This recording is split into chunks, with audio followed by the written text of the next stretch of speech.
weird fucking guys. You're doing a manly thing, and you're a fucking dork. I've got my lightsaber, wearing my Pokemon hat today. Like, what the fuck is this shit? Wow, you're a real Renaissance man, you know that? Goddamn man-child. What a fucking dork. Yeah. But he's our dork.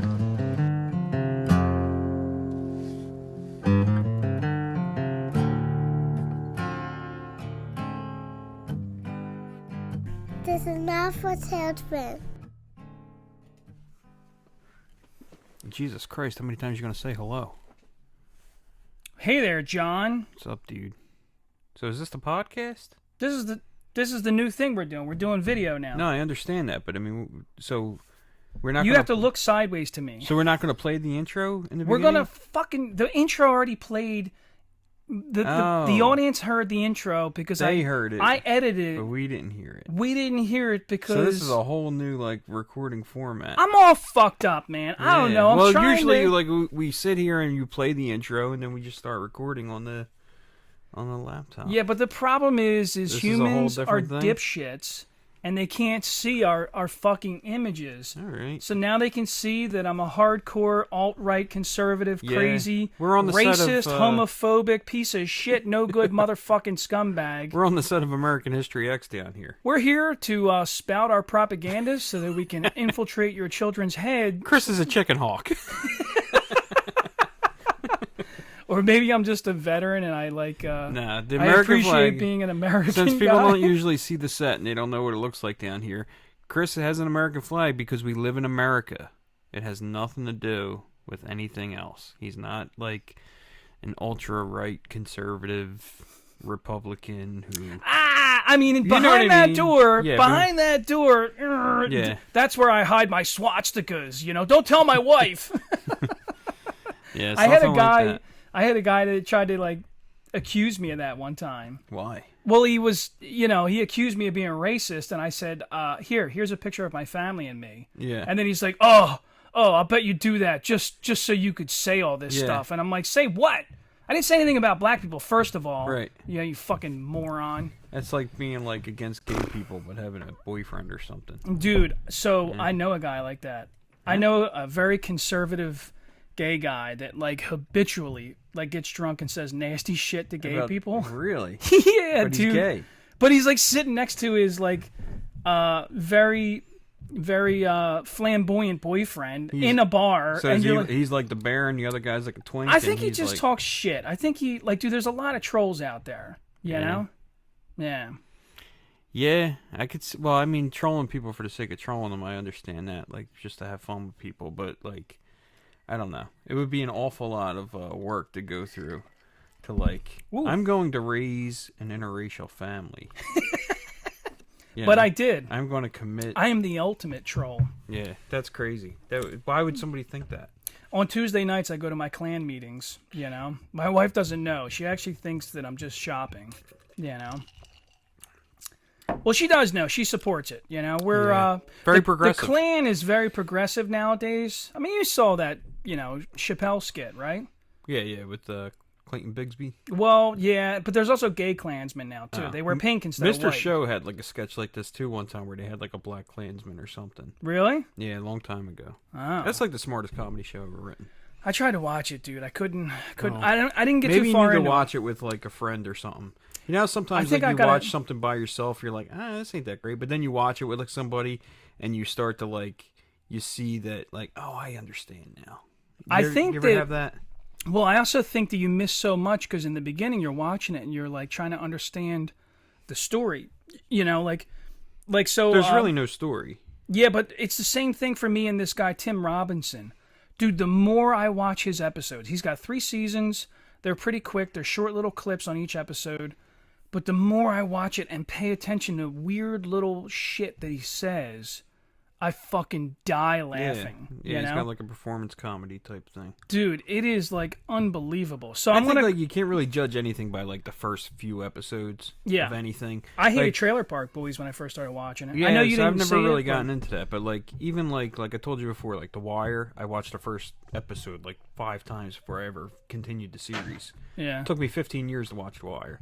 The Sopranos, the first season, is not a good measuring stick for the show. Well, the first season was him with the therapist, right? Well, yeah, but that's through the whole series. But there's something about the way that it's presented and written in that first season that really says, like, look, you can see we're kind of going through some growing pains here. Do you and then think they that... kind of come into their own. So you got to like give things a chance to see them come into their own and like form their identity a little bit. I think when it comes to coming up with an idea, especially for like a show like that, Yeah. I often have wondered, because I don't think a lot of people realized that was the actual premise of the show, is this kind of sociopathic mobster It's a great that show. was going to therapy, and then like I think the story got more involved about the actual Sopranos and their business and all that stuff. But in the beginning, I kind of wondered if maybe the focus was supposed to be on the therapist and like this I think relationship. For me, what it is like it is a mob show, right? But it's not necessarily just about the mob. Yeah. It's really about existential dread. Now they can see when every time they hear a I lump, tap or they something, can, they say, they can it's John see tapping on shit. fucking John keeps touching the mic. He keeps touching Right. the spit guard. My daughter fucking spit on this thing for she's real. like, right oh, here. really? There's a spit protector? Yeah, well, that's why she's chained to the toilet right now. Yeah. I'll let her off in like 5 or 6 hours. So, what was it? So, like, the parts with the therapist, though, in The Sopranos are kind of like, I don't know, like, it's almost like this little intermission to explain his condition. Yeah. And his thought process, it, like, gives you a light into, like, the decision-making of where the show goes. Sure. To figure out the way this guy thinks. It's a great show. Like, I think The Sopranos is, like, one of the... And, I mean, yeah, I identify with it a lot, but I think it's one of the best shows ever. I think it changed television. It changed episodic television. Well, I think HBO had a lot of shows. Yeah, I mean, even Oz. Oz was like a game changer. Oz was like all of. So you go back and watch it now, you're like, this show sucks. So HBO, I don't think so. I've watched it, and I was like, dude, it's still raw television. Yeah, because it's like, you know, prior to that, it was like Family Ties and like all this like. But even Gee, like, Ma, not even I can't that, believe but like, that. like you know? NYPD Blue and stuff like that, and you know, like they were kind of going in that direction, but then all of a sudden, this show like Oz comes on, and you go, oh, like I could watch this every week. Well, and it intriguing. was brutal because it was more realistic. Like, dude, you watched. Yeah. There was scenes where like the main character, what's his name, like gets raped by the Nazi dude, and you're just like, A Beecher. I think that's his name. The lawyer who goes to yeah. jail? He was drunk driving and ran over a kid or something. Yeah. Yeah, well, he's like... Maybe it's the production value of the show that I don't like. I mean, well, the storylines were so pretty it was decent. shot on SD, standard definition. So, like, when you watch it now, it looks gritty and digitized because they had It looks almost European. Well, yeah, they had to transfer it to HD, which is it's not going to transfer because the information isn't there. Right. You know, that's a technical thing. But you guys watching, you're in HD. You can see my finger. But You're excited about this video thing, dude. man. I'm like, he's been talking about doing video for like forever, and I've just I- been like, man, I don't want people to see my fat ass on fucking TV. now you get to see. Aren't you glad you tuned in? You can see that we're chunky little 40-year-old fuck ups. They look like they sound. Now I can see why they talk about food so much. Nah, but yeah, I just wanted to like have a good podcast and stuff. But you were like, so I was like, cool, man. I'll do whatever you want to do. You know. Well, I mean, I think that people tune into YouTube a lot. You know, it might help grow the show a little bit because I think we have a good thing. I really do. I believe in this. You know, I love talking to you. I just, you know, I want people to keep listening to us so that eventually they'll give us the money out of their pockets. Yeah. I'm like a less intrusive government employee. Like, I want your money, but I'm not willing to steal it from you. I want you to donate it to us, you know? Yeah. We should start for a the free nonprofit. coffee and the breakfast, really, honestly. Well, you know, we provide that too. Yes. You know? We should start a nonprofit, dude. A nonprofit? So my wife and I have been talking about like nonprofit organizations, which is comical to me because they say nonprofit, but they make a lot of money. All of the people that work for them that started them are all millionaires and billionaires. So, like, what do you mean not profit? Like, and then they, like, like they were like, well, there's two terms. There's not profit, and then there's not for profit, which means something a little no, that's the same fucking idea. You're like, now you're trying to put like there's a little spin, this or over here, these are actual people that don't take money from it. Dude, you're all fucking scumbags. Yeah.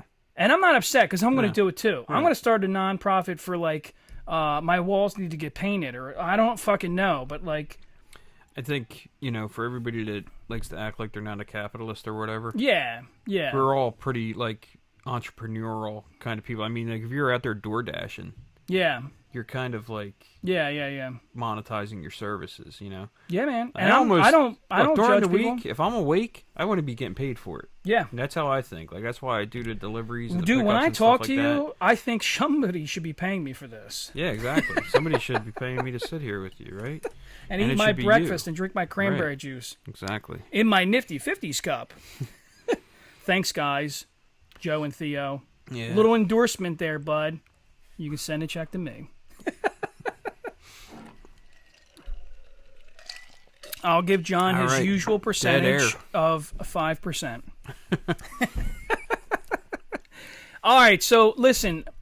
Earlier this week, I told you that we were going to record today, and you were like, "Yeah, man, I'm being a little bit more of a curmudgeon," which I love the fact you use this word. But you were like, "Dude, I'm in the fucking dumps, man. I'm having a rough week." So you promised me that you would tell me the story of your week. Like Oh, dude. how bad was it? I had a fucking day the other day. Like I told you, I do the pickups and deliveries Yeah. with my vehicle. I'm trying to get off. I'm trying to like start a small side business, Like courier system. like a courier service, right? Yeah. So I set out the other morning. I woke up at like 4:40 in the morning to do what would have amounted to about $200 worth of work. Gotcha. 2 jobs, probably 4 hours worth of work. Okay. Make $200. That's awesome. It's great. That's $50 an hour. Exactly. So I set out to do that. I make my first delivery. I'm on my way back. I drove down to a place called Hancock's Bridge in New Jersey, Okay. which is like, it's almost like a lot of farmland down there. It's a really nice, peaceful drive. Yeah, I never even It's like heard of it. 5 in the morning. So like there's nobody on the road. It was a nice drive.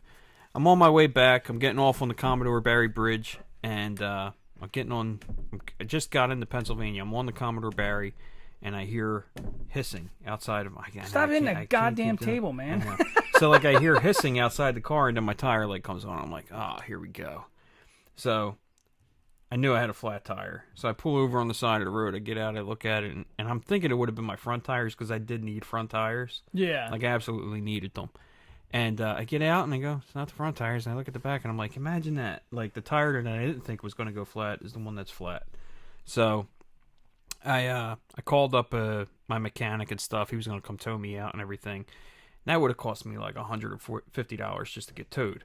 And then so I called this tire place and they were like, yeah, we could do. I told them what's going on and I was like, I think I'm probably going to need 3 tires considering the 2 were messed up. And he was like, well, then you need 4. Yeah. I was like, okay, whatever. Well, you do it in pairs. You do the Right. front 2 or the rear 2. You don't do same side. You don't do diagonals. Right. You do them as an axle. Okay, You know. well, that makes sense. So I ended up getting 4 tires. Yeah. And but thankfully, a cop shows up. Chester cop shows up behind me, and he had a guy come out and help me put the donut on the car and everything like that because I don't have a jack or nothing, but I had a donut.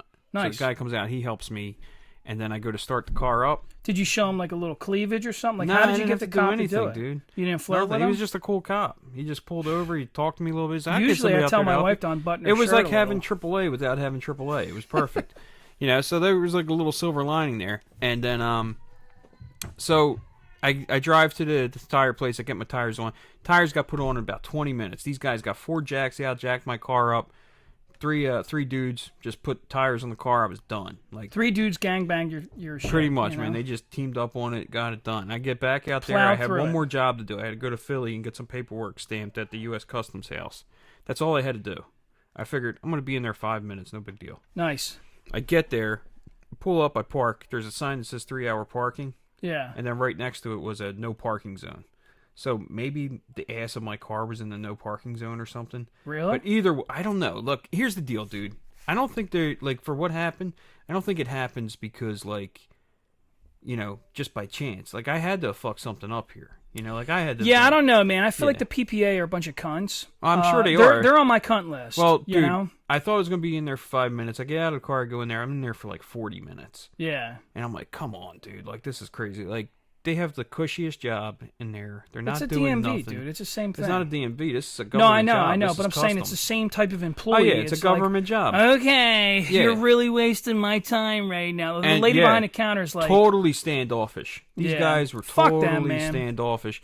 They didn't want to talk. They were like, "Yeah, give us a minute." And I'm like, "Okay, just sit give you a over minute there." while they're sitting there playing fucking solitaire. So it's like you a know? half an hour. I'm sitting there and I'm like, "Oh God!" 45 minutes goes by and I'm like, "Let me go check on my car." I go out to check on my car. Car's gone. Damn. And I'm like, so why walking- didn't they boot it first? I don't understand. Well, here's what I don't understand is like, okay, you got a $51 ticket if I parked in the no parking zone, which I'll take responsibility for it. You know, like you don't I have any must- outstanding tickets? No. Yeah, you don't strike me as that kind of guy. So, I must have been parked somehow in the wrong spot. Like in front of a fire hydrant while the building across the street was on fire. Whatever it was, you know. So, I mean, within 45 minutes, they came and took my car. Damn, bro. And like in my head, I knew that that's what happened. Like I Yeah. just knew it. I was like, nobody stole it. You know, nobody's gonna steal Yeah. my Barbie Jeep. You know what I mean? So, I just knew that that was what it was. And then like trying to get on the phone with like Philadelphia Parking Authority is a nightmare. Yeah. So I go back into the customs office. I have to go through the metal detector all over again, and I go in there to get the paperwork, and I'm like, dude, my car got towed. And they're like, oh, man, that sucks. Like, okay, yeah, whatever. Yeah. So, Fuck you, you're on your own. another 45 minutes, I'm sitting there on the phone trying to get a hold of somebody. Turns out they towed my car 2 miles away to Oregon Avenue. I had to go get it out. But it was just like, it felt like my day was like the first 20 minutes of Stripes. Like, you know, like Bill Murray has like the worst day ever. Like in the first 2 hours of the day, he like loses his job, loses girlfriend his car, leaves him. breaks up with his girlfriend, loses his apartment. Like, and that's like the catalyst for him joining the army or whatever.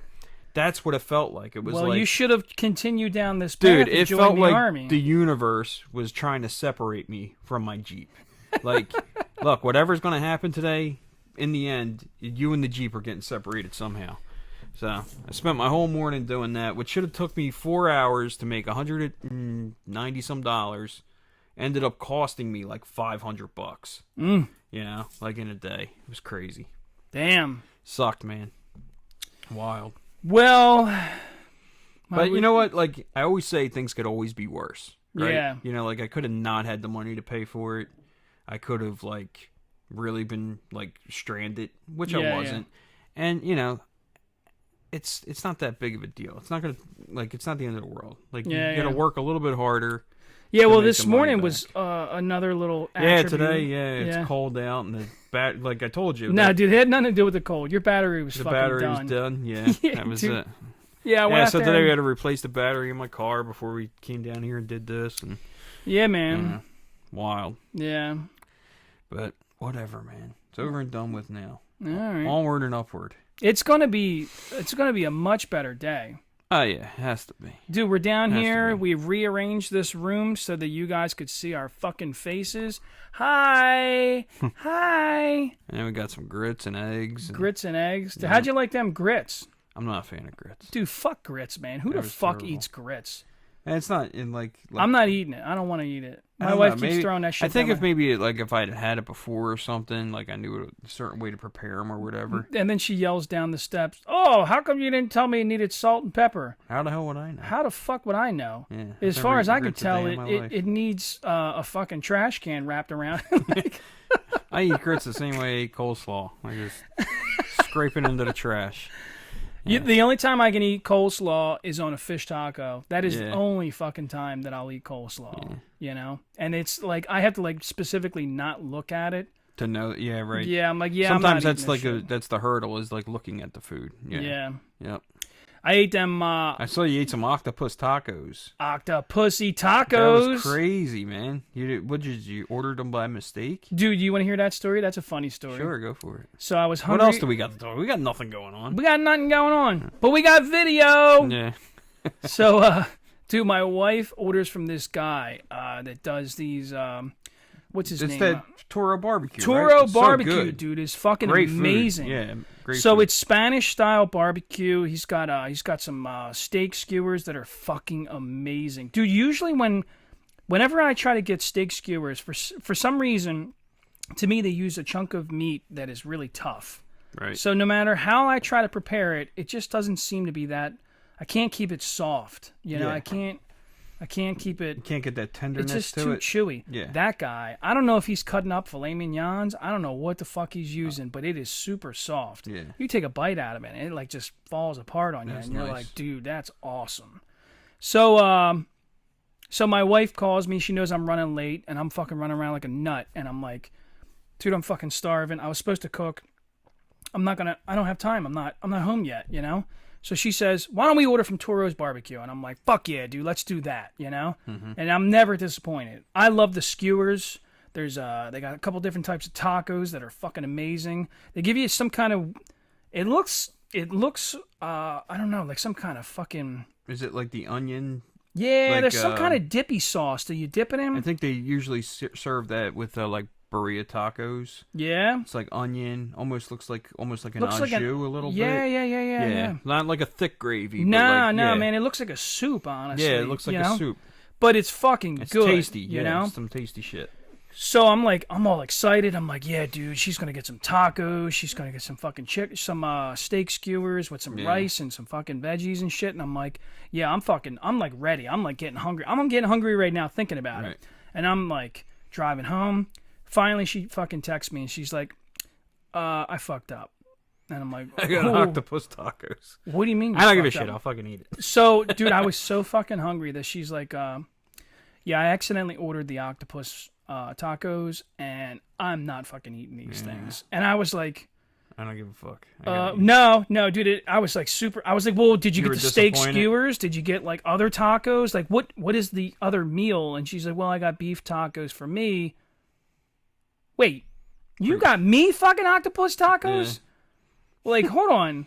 Like, you fucked my meal up? You didn't fuck your meal up, or did you take my meal? Is that what happened here? You didn't.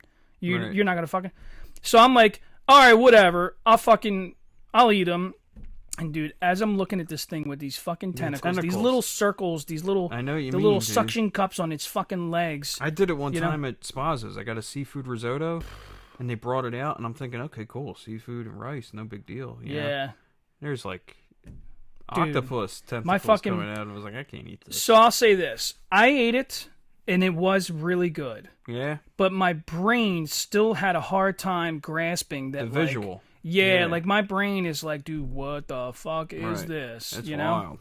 So I ate it. I ate all 3 tacos. It was good. Listen, Toro's does their thing. They're Right. fucking awesome, you know?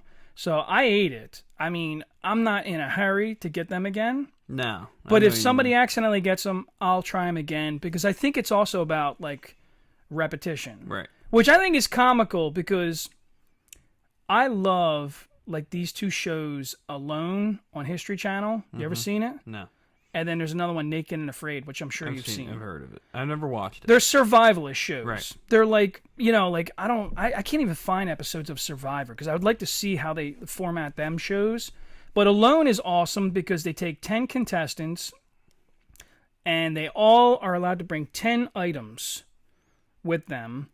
And then they space them all out about 3 miles apart on like Vancouver Island or up in Canada somewhere. Or one time they did it down in Patagonia. So these people go into the wilderness with their 10 fucking items, create a shelter, go hunting and fishing, and live alone until there's nobody left. And they have no communication with the outside world. They're just there. They have a box with all these cameras and shit in it.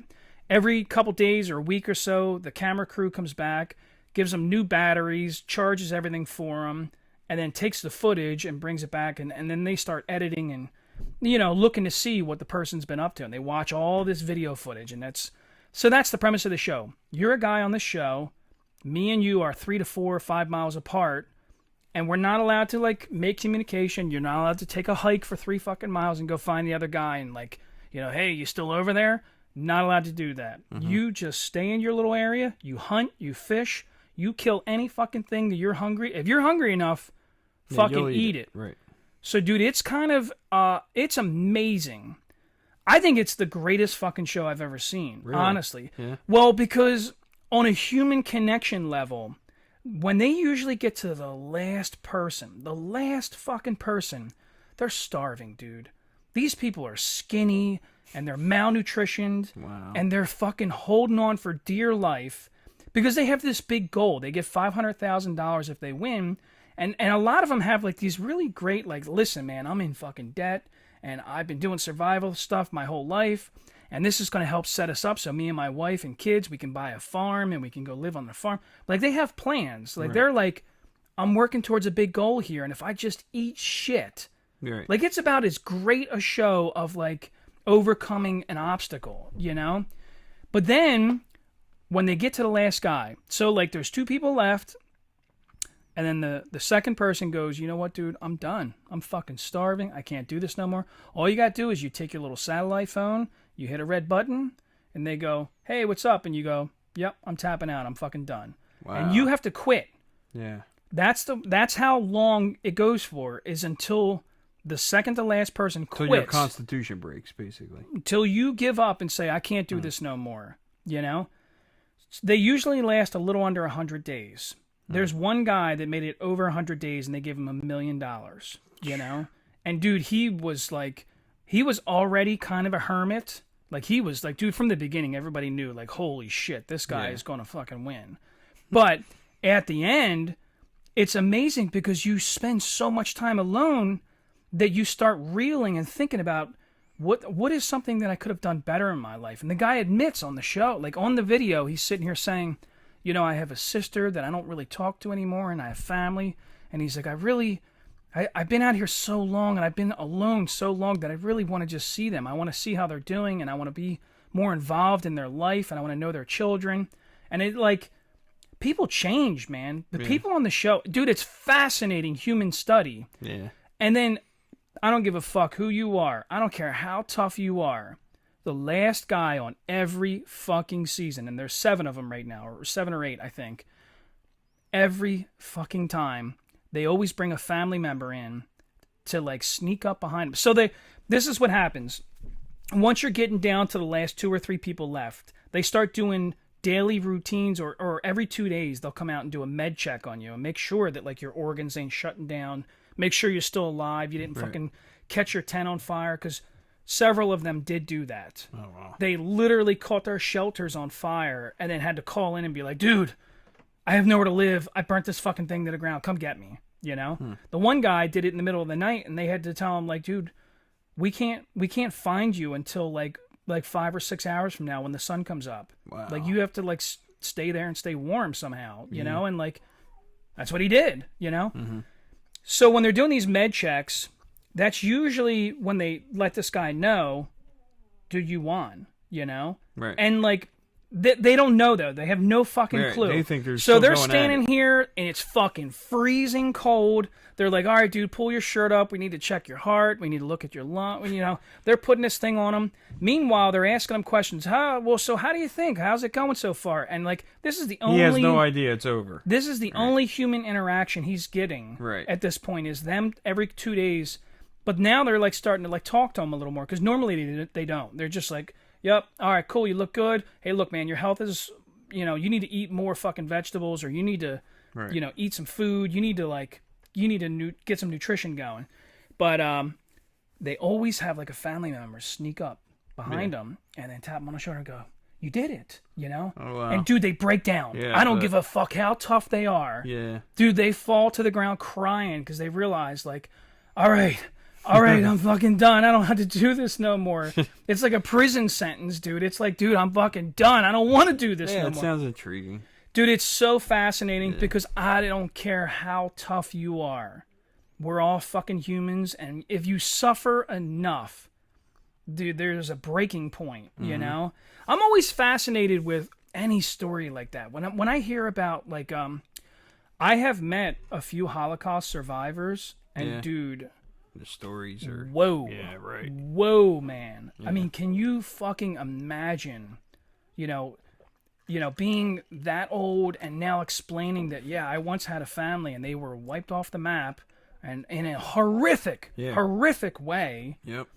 And here I am, and I survived, and I persevered, and it's just, it's fucking unimaginable, you know? Like, I can't fucking believe it, Yeah, you know? you have no idea, like, how easy you have it until you hear, like, somebody else's, like, shit story.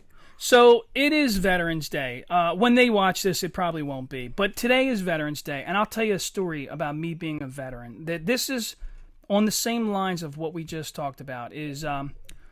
Dude, I served in the Army from 99-03, and I was very insignificant. Mm-hmm. I'm not fucking Rambo. I wasn't a Ranger. I didn't jump out of airplanes. I was supposed to, but I declined airborne school because they told me it was going to be 2-month wait to go to airborne school, or I could leave right now and go to Germany. So I took the orders to go to Germany, and it wasn't a loss because I have 4 friends now that are like best friends of mine for the rest of my life. Right. You know, so it all worked out. But I was a supply guy. Then I switched over to doing mortars for a little bit, but I never went anywhere. As a supply guy, I did a tour in Kosovo, very insignificant. I was so fucking bored because the contractors came over and took over my job. Mm-hmm. I had nothing to do, so I literally volunteered to go out with the infantry and do patrols and guard duty and border checks on the border of Serbia and Albania. Like, it was like... You know, like, I was so fucking bored that I had to do something. But I didn't, like... Dude, I didn't kill 15 fucking people. I didn't save anybody. I'm not a fucking hero. Everybody wants to, oh, man, thanks for your service. Yeah, and I'm like, dude, served. I didn't do shit, dude. I didn't do shit. You know? I didn't do shit either, so... Well, but it's, you know, like, so, like, to me, like, when I think about veterans, I try to always be humble. And I'm like, dude, there's guys out here that fucking sacrifice so much. Yeah. Memorial Day is a bad day for me. Yeah. Memorial Day is like, I personally reflect on, like, dude, there were great fucking people that I knew that never came home. Mm-hmm. They were fucking not coming home, you know? But anyway, so as insignificant as my service was, like I said, I did a tour in Kosovo. So several years ago, I used to work at the Philly shipyard. Right. And I'm down there. Excuse me. So there's a father and son that work in the maintenance department. And I thought they were Spanish. They were like olive complexion. I thought they were Spanish guys, you know, of South American descent. I don't know, you know. And so the one guy, the father who's a little older, at one point I'm sitting there talking to him, and I'm like, you know, well, where are you guys from? You don't really sound like you have South American accents of anything. And he's like, no, we're Albanian, you know. Oh, really? And I'm like, from the Balkans? Really? And I was like, get the fuck out of here. You and your son are from Albania. And I'm like, dude, I was stationed in Kosovo. Mm-hmm. Oh, no shit. And then he says to me, were you stationed at Camp Bondsteel? And I was like, yeah, I was. How about Camp Monteith? Yeah, I was there too. I used to bounce back and forth between the two camps. And sometimes I would go on fuel deliveries and we would, you know, you just move all over the place because you're fucking bored. And like, so I would take I had a machine gun. I was issued a machine gun, so I would take the turret. They would ask for volunteers to go sit up in the turret as you're doing these fuel runs. Right. And I would be the turret gunner, you know? So I would sit up there with my shit and I'm ready to rock and roll.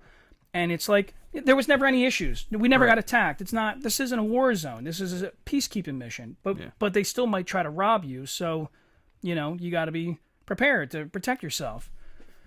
So the guy's asking me all these questions, and I'm like, yeah. So then his son walks up, who's like a little younger than me, and the father he's like, oh yeah, dude, he was stationed at Camp Bondsteel, Camp Monteith. He was over there. He was in our country, you know.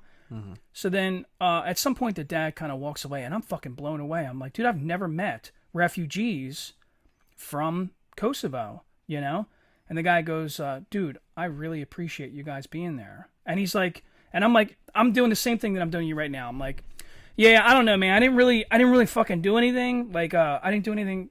Like, I wasn't that significant. I didn't do nothing special, dude. And he's like, no, you don't get it, dude. You have no idea. You don't know what their life is like over there. The dude says to me, my sister and my mom and all of my grandparents are fucking dead because the Serbians killed them, you know.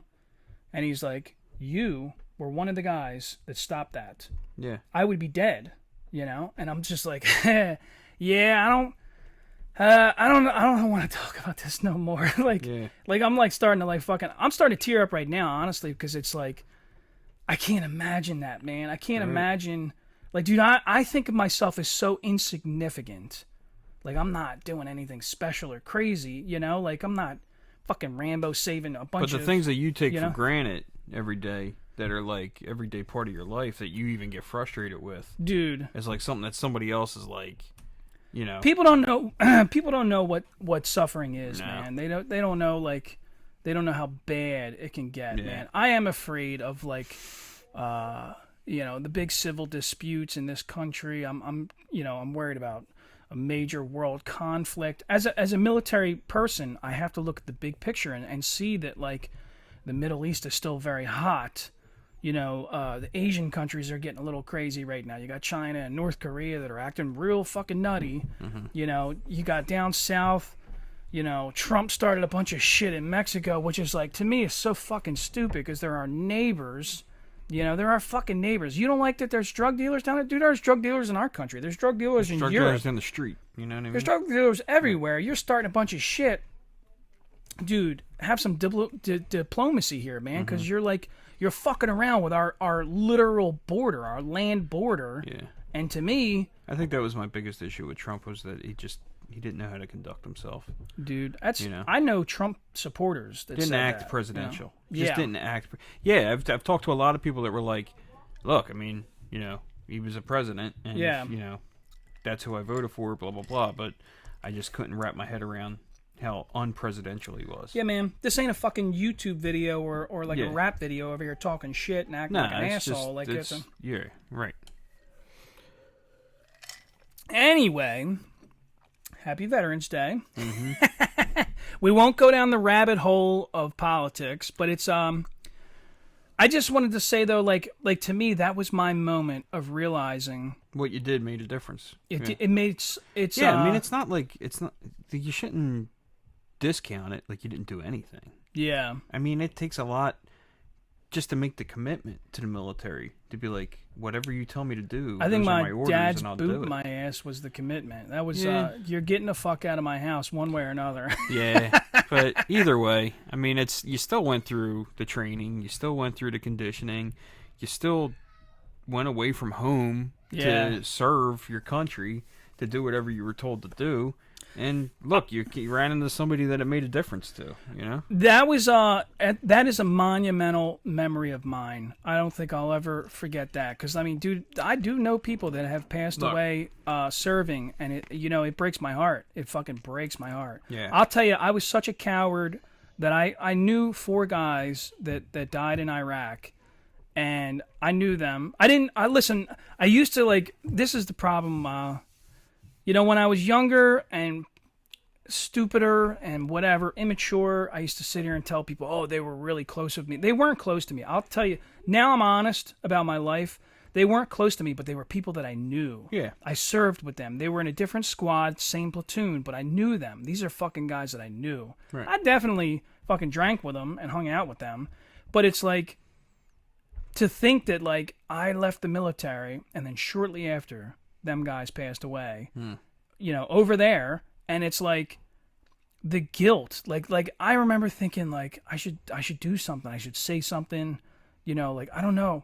But then it's like you feel guilty because you lived. That's what it is. Yeah. You feel guilty that, like, I got out. It was why did I get out? You know, like, why did I mean, there's no real answer to why for anything. I mean, well, I had this sergeant. I had our platoon sergeant. He was like busting my balls.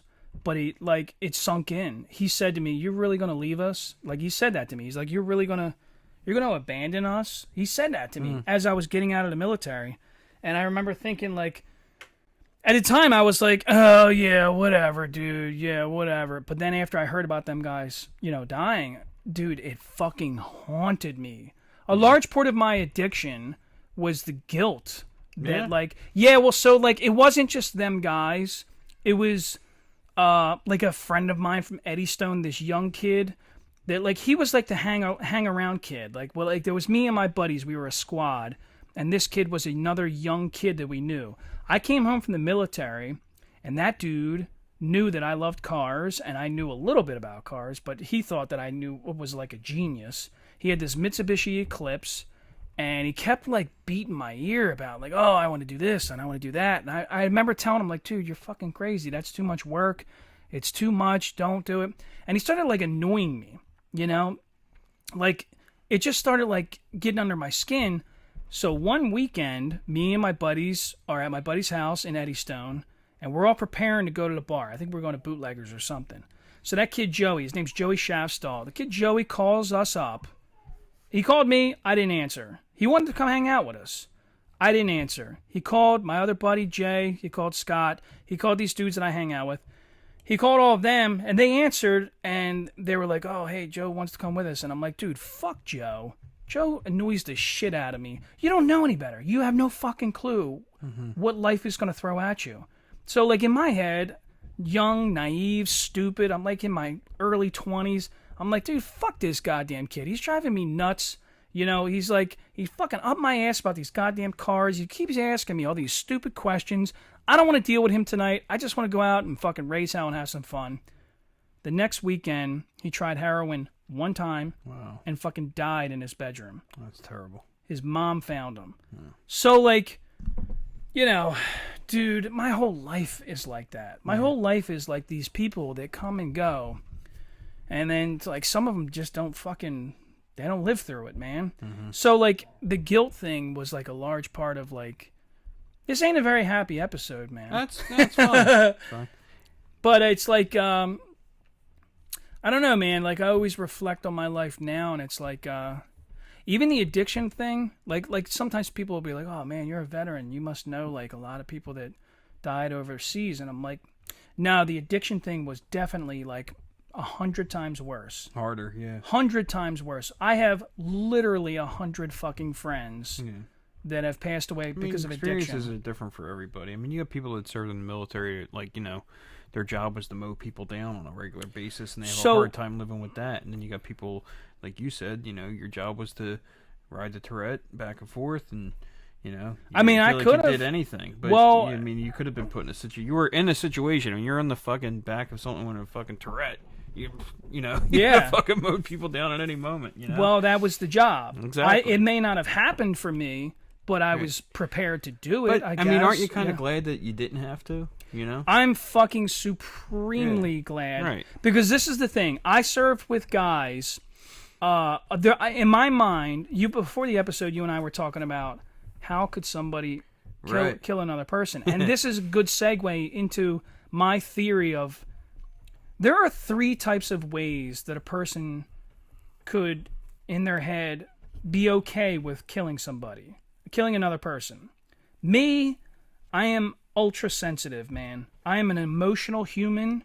It is like, I need to feel justified. I would need to feel that this person is a evil, fucked up scumbag, horrible human.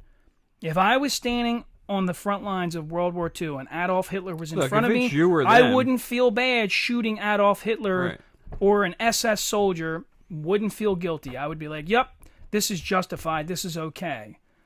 But there are another type of person, like the people that enjoy killing, they're fucking scary. That's your serial killers. And the military has some of them. Yeah. I've definitely met some people that I was like, whoa, this is a fucking crazy person right here, man. This is like... And they kind of weed them people out. Like, when you start seeing weird, like, shit, like this person is just enjoying this too much, that's not good either. Like, you got to go, man. We can't have you fucking... Because you don't know the difference between enemy and foe. Like, you know, like you don't know... Your allies. And that's the right word. Allies and enemy. Like, you know, like, that's a fucking scary thing. But I also have buddies who are, I guess, in a sense, mentally the perfect soldier, where to them it's just a job. They just do this thing. They know, yep, this is what I'm going to do, and it does not emotionally affect them. Right. That is fucking mind-blowing to me, you know? I have a friend in particular, and I will never mention his name. I don't want people to think bad of him because I don't think he's a bad person. But he's just not the same emotionally as I am. Dude, I am fucking, you know, I'm ridiculous. Look at me. I'm fucking ridiculous, man. If I'm mad, everybody in the fucking neighborhood knows how mad I am. But if I'm happy, everybody can hear my jokes and me laughing and acting like a fucking asshole, you know? Right. But that guy never laughs too hard, never gets fucking mad. But if you were the bad guy, he will put you in the fucking dirt and then go eat a sandwich. Right. Like, yeah, this is what just happened, and that's what today's job was, you know? Yeah. Kind of wild. And these are the guys that usually go on to work for the FBI or CIA, and like it's just a job to them, you know? They have morals, they know. Like, It's not that they don't value life. Yeah. It's just, you know, I don't, like, I'm not going to sit here and act like I understand it, because I don't. I don't get it. I don't fucking get it, dude. I mean, look, I had that whole situation with my dog. Yeah. Who, you know, obviously had like a past or whatever, and I had to put the dog down. Yeah. And, I mean, we're, you know, months and months removed from that, and I still am wondering, did I make the right decision? So I have You know friends. what I mean? Like, it's terrible.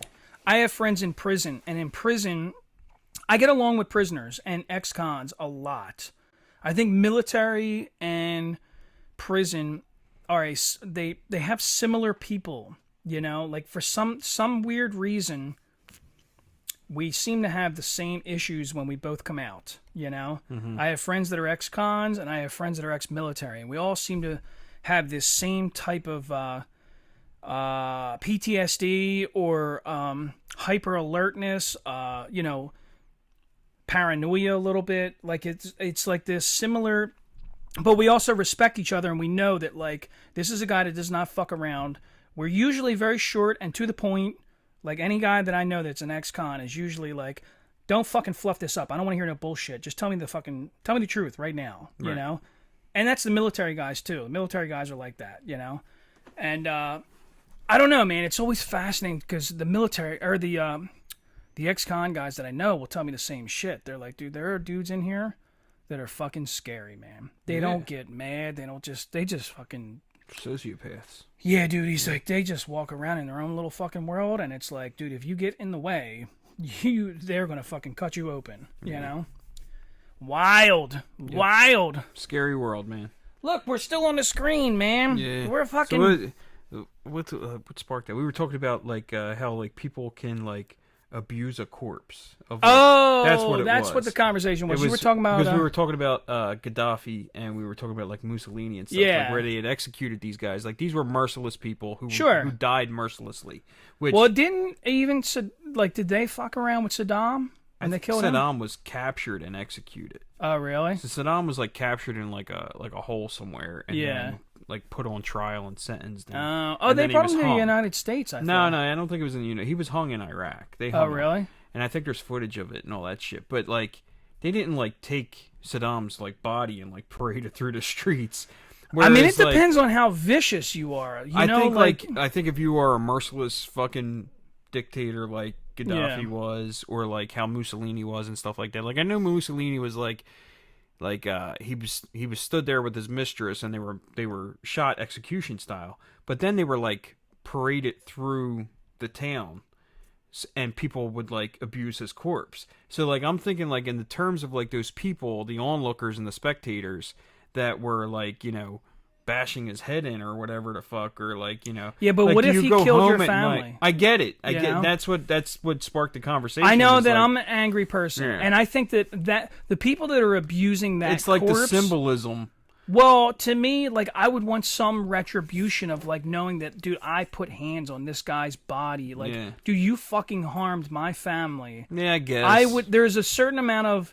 But dude, what's the difference at that point? They're dead. Well, because you get some form of satisfaction, a little bit of revenge. But don't you feel like that, like, wouldn't you, like, reflect back on that and be like, man, I can't believe I did that? Nah. Like Gaddafi was stabbed in his anus with a bayonet. Justification, man. Yeah. I think at the end of the day, it's like, now, I'm not saying, like, you need to treat his corpse with respect or anything. It's just, what I'm saying is, like, do you go home at night, sit with your family, and eat, and then go to sleep soundly without really thinking, like, I think some people out there probably take some form of pride in knowing that. Let me tell you something, man. This is the honest truth. I told you, I'm an emotional person. I do believe that I could hurt people or kill somebody if I was emotionally stirred. I think if like somebody enough. did something terrible to somebody close to me, and like that was the end result is that person died, and I had the opportunity to maybe like tear your body to shreds or some shit, maybe. I wouldn't feel bad, you wouldn't man. think twice about it. Right? You and I are dads. Yeah, we have children. Yeah. I mean, that's what we're talking about. If you hurt my fucking child or killed really my child in a very bad way, I'm telling you that I would do ridiculously violent things. I just think, like, and I would even go to I would go to prison because that's how fucked up our country is. I would go to prison and I wouldn't feel fucking bad at all. I love. There's that video of the guy who executed the person who had maybe raped his daughter or something like that. Yeah. Did you ever see that where the guy's at the guy phone? Goes into an airport or something like that and shoots him right in the fucking head. So he's on the phone and he puts the phone down, turns around and shoots the guy. Yeah. Yeah, I could see where that guy's coming from. But I don't think I would took it to the level of like, all right, now give me. But that might have been the only way he could have gotten to that guy. Oh no! I'm not saying he was wrong in what he did. I could totally see doing what he did. Yeah. But I don't think beyond that I would have gone to the extreme of like, all right, now hook him up to my truck and let me parade him through the town. Yeah, I would do that. Yeah. I don't know. Well, but I also listen. There's like I feel that. I'm trying not to be political, but I think that there's a certain amount of in our country right now, we're letting people get away with shit that dude, once upon a time we drew a hard fucking line in this country. Listen, I got an American flag behind me. I'm going to start spouting my crazy alt-right shit right now. But seriously, man, once upon a time there were lines, and you said, no, this is a fucking line that we don't cross. This is what we do and what we don't do. And I feel like we don't do that no more. It's and almost that's like you bullshit. make excuses for people's terrible, abhorrent behavior. Like, well, they can't control themselves, so they do that. Remember when we were kids, I think we were in high school, there was a kid in Singapore that got caught doing graffiti on the cars, and they beat his ass with a bamboo fucking stick. Yeah. Like 4 lashes, I think he got. But even one makes all you I'm pass saying is I bet you he never did it again. Oh, yeah. I can't remember. So when my wife wonders why I smack my son's ass after the 15th time I told him to stop kicking fucking holes in my walls. Right. Yeah, I bet you he won't do it again after that's this. That's the thing. Is like we grew up, we were a little bit tough. It was a little bit tougher. Like, I think only maybe twice in my life did my father ever have to put his hands on me. Yeah. But you seem like you were probably a calmer kid, though. Like I was. Dude, Genevieve, I was an easy kid. I could tell my daughter, I'm disappointed in what you just did there, and dude, she'll have tears. I mean, my mother disciplined us. Yeah. And I knew not to fuck around. Yeah. It's like, I don't feel like getting my ass whooped by this. But you also knew that if it got bad enough, and she told Dad, you're in deep shit. Yeah, I'd have to do something pretty fucking wild for my dad to have to. Yeah. That's kind of our house. Yeah. It's like, dude, I yell a lot. I'm a loud person. We're a loud family. Yeah. But it's like, I'm really sincerely trying. Like, I hope when my kids are a little bigger, when my son's a little bigger, I think we're gonna try a military approach, and we're gonna do exercise. Mm-hmm. I'm pissed off at you right now. We're gonna do push-ups until your arms are tired. I'm not kidding. Yeah. No, I've seen like videos and like YouTube shit of like interviews of families that do stuff like this. Mm-hmm. And they do say that there's a lot of good influence in this. And listen, your kid's getting tougher. This is not abuse. I'm not hurting them. I'm not even touching them. You're going to do push-ups until your arms are numb. Now, I served in the military, and I remember that it fucking worked. I got in a fist fight in basic training with this other dude. That's how I lost his tooth. Mm-hmm. Right there. Most people don't even know that I have a front tooth that's knocked the fuck out. But I lost that tooth because me and this dude got in a fucking fight, and man, he just like quick little like jab, like bam, like right to my freaking face. Wow. And it didn't like knock a tooth out, but it cracked it. Mm-hmm. And then over time it turned black, and then the army dentist was just like, yeah, dude, we're just gonna pull it. And I was like, I was supposed to get an implant, but I never fucking did. But anyway, so in basic training I get in this fight, and drill sergeant's like, okay, you guys got a lot of fucking energy, cool. You're going to do push-ups for 4 fucking hours. Yeah. And dude, I was like, 4 hours? What the fuck are you talking about? 4 hours? Like, you don't say nothing. First of all, this is a thought in my head. This is a thought in my head. Is like 4 hours. Are you out of your fucking mind? That's not possible. It's not possible. You do push-ups for maybe a couple minutes, and then you stay in the push-up position, and your knees are not allowed to touch the ground. The knees are not allowed to touch the ground. Your belly's not allowed to lay on the ground. And every time your belly hits that ground, dude, he flips the fuck out on you, and he's like, I'm telling you right now, you get your fucking belly up, or I'm going to stretch the time out. And you're just like, oh, my God. So it might not have been 4 hours. He might have said like an hour or 2 hours. Either way. But let me tell you something. It's an ungodly amount of time to be in that position. To be in an isometric position for that amount of time, like to do like, that's like saying like you're going to do like a 10-minute plank. Yeah, man. You can't do it. So we were both, me and that guy were there for, I think... He might have said 4 hours. I think we were probably there for like an hour and 15 minutes or something like that, which is an unbelievable... Ungodly amount of time. But it's torture. Dude, when we were done, like we were physically exhausted and then had to go march to the range and shoot our rifles because it was like, I think it was like 7 in the morning or something when this happened. So like it was after we did PT for the day because you do PT from... Well, basic training, I think we started even earlier. I know when I served in the Army, I think it was 6:30 to 7:30. 7:30 to 9 was breakfast and cleanup. At 9 o'clock to 11:30, I think it is. This is the schedule we used to have in the military when I was in. This is 20 fucking years ago. But I think 11:30, 9 to 11:30, you worked. 11:30 to 1 was lunch. And then 1 to 5, you worked again, you know? So it was supposed to work out to an 8-hour day. Maybe my math is fucked. I don't know. Yeah. But anyway. Watch any good TV when you're in New York? Did I watch any good TV? I think that's the one thing that they like remove from your schedule. In basic training. Yeah. In basic training, you don't get nothing. Right. You know? And we worked in basic training, there was no work schedule. There was no 8-hour day. It was like a fucking 12 or 16-hour day every day of your life. Yep. We would march to the range, which was several miles away, set up, you do your live fires, and then if you're not shooting, you could go sit on the bleachers. And that was like our only time to actually like sit here and bullshit and talk to each other. That was like the only time where we got to actually like, oh, where are you from? Oh, okay. And we would make jokes. Oh, you're from Texas. You're from Philly. Ah, fuck Dallas. You Eagles suck, you know? And like, that was the only time we got to actually like interact a little bit, you know? So, dude, it's just, I don't even remember how this conversation started. We were talking about abusing corpses. Abusing corpses, and then I'm talking about basic training, which are not related to each other. Yeah. Because people in basic training don't do that, you know? No, I know. I'm telling you, this is how this is. If anybody's ever not listened to our show, you always think that we like are like horrible communicators, but I think we're great. Good. I think we just. I think this is going to be our first on-air argument right now, John. Knock it off, John. No, it's just like this is how the show goes. We just start talking, and it's just two dudes talking. That's what it is. Sometimes we got a format. Sometimes we know what we're going to do. We have no format. This is the Veterans. This is the Veterans Day episode. That's what this is, man. So be happy that you got your video up and you got your flag behind you. This is the perfect time to have your My video. Little monsters. Finally. I locked the door so they can't get in. Yeah. They can't come down here and cough on the mics, dude. I'm not even worried. I'm worried about them like kicking this shit out of the way, knocking the fucking camera down. No, that's cool, man. I'm trying to do video, man. Well, no, it's the first time we've done it. We look like we're on a set of Kaleidoscope in high school. Well, it's either that or... For those that don't know, Kaleidoscope was like the high school news program that you watched during... So, I mean, that's what... Is that what it was called? Was it Kaleidoscope? I think that's what we called it, but every school has a different calls thing. It something different, but it was called Kaleidoscope, right? I think so. Why do I think... Well, this is the thing.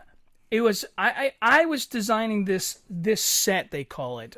You know, in the film world, this is a set. Mm-hmm. I mean, I was going to get a black couch back here, but I thought there would be like, all right, these guys are about to suck each other's dicks. Like, you know, we don't want to see that. I might come down here more than once a week if that's... Maybe when the cameras... we'll do the podcast on certain days, like the weekends. Right. But then, like, other days, we'll schedule, like, time slots for fans only, right? Fans only, yeah. Chris calls OnlyFans fans only. I don't know. It's OF or FO. I don't fucking know. OnlyFans. Fo or OF? Off. OnlyFans. Yeah, OnlyFans. Okay. Well, we're going to do an OnlyFans. Nah. But it's basically the same as this. We're not going to do porn. We're just going to sit here and talk shit. Yeah. So You think there's a fetish for that? No, I think there's actually people on OnlyFans that don't do They adult don't content. jerk off or fuck each other or... Yeah, it's like, this is where you go if you're a fan of mine. Like, Let's do it. no, I don't If you're a I fan don't of want ours, to do a fucking OnlyFans. we're going to set up an OnlyFans. No OnlyFans. And what we'll do is if you pay for the premium package, we'll take our shirts off. No, you know you do. Like, But then we're going to talk shit on you because that's what I do. What I'm we going to should call you do- nasty, homophobic terms. here's what we should do now that we have video and we have, we're on Spotify, we're on Apple and everything. Like, we have all the, and like, not for nothing, we've got a really nice fucking setup as far as audio equipment goes. But like, Patreon. We Patreon. should do like a Patreon. Like, All right. I I think can set there's that a up. few people out there that listen faithfully enough that they might get into, paying $5 a month for a Patreon. No, dude. Listen, if you're going to listen, And you're gonna get it's at least content. $100 a month. No, it's you know? like it's like $5 to $10. It's anything we set the number to. We yeah. can listen. I don't give a shit. I'll tell you this: I'm such a fucking starving artist with this podcast. But I mean, like you could Dude, do if things somebody like saying, gave me $1 fucking a month, yeah, I would call I'll it take a it. success, Yeah, dude. right. I'll split it with you. But We'll here's go the get thing candy with the bars. Patreon is like if we were to like we put our episodes out every Sunday, like every Sunday at 9 a.m. That's when you can listen to us. But if with a Patreon, like if somebody's going to pay a premium to do it, you could release the video of the episode on like a Friday. Like for maybe those topless listeners. though. No, not even. I'm still on the fans only. Yeah, I know thing. you really want to do something nasty. But I'm saying like you could have like certain perks to your Patreon or some shit like that, or like you could have exclusive content. Like we could go out and like fucking review a sandwich or some shit, talk shit or something. So I did do a Patreon account back with Yardbird Tuna Yeah. when I was doing that show. I have a Patreon account for my artwork. Yeah. Yeah. So I set it up for that, and this is the funny thing is, dude, my mom is so awesome that she was the only, only one subscriber you had? that was giving me $5 a month, Yeah. and I was just like, I felt so bad. I was like, Mom, I saved up like $15 that you sent to me. I'm just gonna give it back to you, and like. Yeah. I think I'm going to turn this off. I'm just going to close Well, this me account. and Shitcastle, he has a Patreon too. So What's like, his? I'll contribute to his. he's got one called Pull Up Your Plants. Pull which, up your plants. Not for nothing. Shitcastle is a smart dude. Sure. Like, and he is passionate about plants. Yeah, like yeah, really passionate about edible plants and ethnobotany and stuff like that.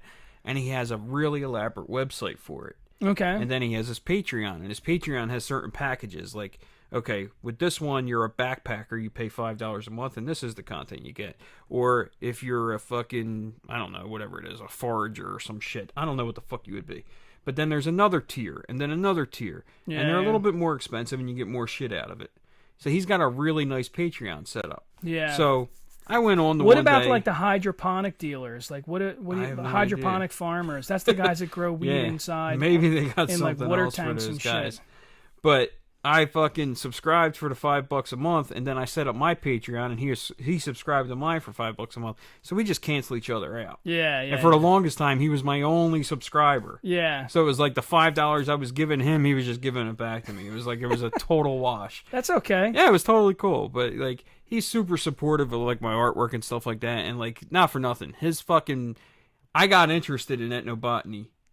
Like not that I'm like a fucking like it's one of my like hobbies or nothing, but like his presentation of it made me give a shit about it. Well, You I know got a what mean? question for Mr. Shitcastle. Then is how the fuck do I get rid of this poison ivy that's in my bushes outside? Because, dude, I am hyper fucking allergic to that shit. Dude, he knows some crazy cool shit about it. There's like one plant that like will like cause bleeding. That like if you were cut and you rub this plant on the cut, the bleeding will stop. Really? Like he knows some cool shit. Like some really really cool shit. Yeah. Yeah. We should have him on the show. I actually talked to him. He said that he would be more than happy to do it. I mean, obviously he'd have to call in. He's out of state. Yeah, so that's a whole other debacle is Yeah. having them call in or do a Zoom of some kind, which I'll have to battle that. Or maybe like if we get the same week off or some shit like that, maybe we can go out to his place or something. Where's you know? this place in Colorado? Yeah. You want to fly out there? I told him a few times I was going to come visit him. He keeps asking me to go to Mexico with him next year. Really? Yeah, he wants to go to. He's trying to bribe me with lucha libre. And he figures, you know what? If I can convince him to go, I'll take him to a lucha libre wrestling show. So. You don't want to go to a donkey show? No, God no. No. I'm not a pervert. Who the fuck I'm a watches nerd. this, dude? I'm a nerd. I'm not a pervert. I'm a pervert, but I'm like a traditional pervert. He wants I to see go there big for the tits cultural. and fucking chicks with no dicks. He's interested in the cultural aspects of it and stuff like that, and like it's insanely cheap to go there. Sure. Even, like Yeah, round yeah. trip, like $640. Yeah. It's crazy. Where are you going? I don't know how to say the name of the place. Okay. Hawaka? I don't know. Hawaka? Is it like? Is that how fucking say it? I don't know. Shit Castle would have to tell you how. Is to it say where the opium farms are? I have no idea, bro. Like, All the but poppy he's like fields?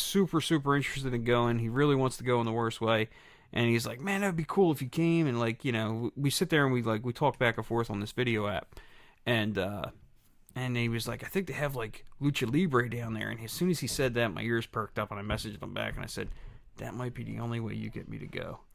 I don't know, man. I think you should do this. Yeah, I think I might want to. Let me tell you something. I don't travel. I always tell you about the Portugal trip Yeah. last year. The Portugal trip was the first time in 20 fucking years that me and my army buddies from Germany, there was 4 of us, we were all in the same fucking room at the same time at my buddy's wedding. That's the only time in 20 years that we were all together at the same time. Right. It was fucking worth it. Yeah. So I'm telling you the same thing. Go visit Mr. Shitcastle in Mexico. I mean, I'd like to hang out watch with a donkey Shitcastle in show. person regardless. So. You know, get hit on by transsexual prostitutes. Yeah. Whatever you're into, man. I'm not fucking judging. Like I don't said. let the don't let the American flag. I know. Let's make it worse. Yeah. Dude, there's nothing worse. Dude, you know how annoying it is to me to see guys in the North flying Confederate flags? Yeah. If you're from the South, I give you a little, Because it's your tiny heritage. bit of It's like your I've heard. history, your But if you're a cultural- guy from fucking Pennsylvania that's got a Confederate flag, You're a just dickhead. Yeah, you're no, a no, racist. No, you're a cunt. Yeah, you're a cunt. You're right. You are just a vagina, like a little with fucking meat curtain cunt. You're not even a good-looking cunt. You're not a camel toe. You're a flappy, fucking worn-out, beat-to-death cunt. You know, dry cunt. It kind of just like hurts your dick. It's like, dude, why am I doing this? Hey, leave some meat on that pussy for me. But Well, on that note, happy Veterans Day. how long have we been going at it, man? I think this is it, man. All I think right, you want to there we roll go. some music? Roll the music and let's get the fuck out of here. All right. All right, brother. See ya. Later.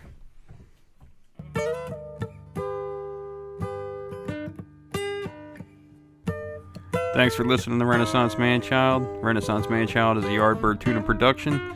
If you enjoyed the show, please like, follow, and share. Any ideas or suggestions, feel free to reach out to us on Facebook or Instagram. Oh, shit! You talk good.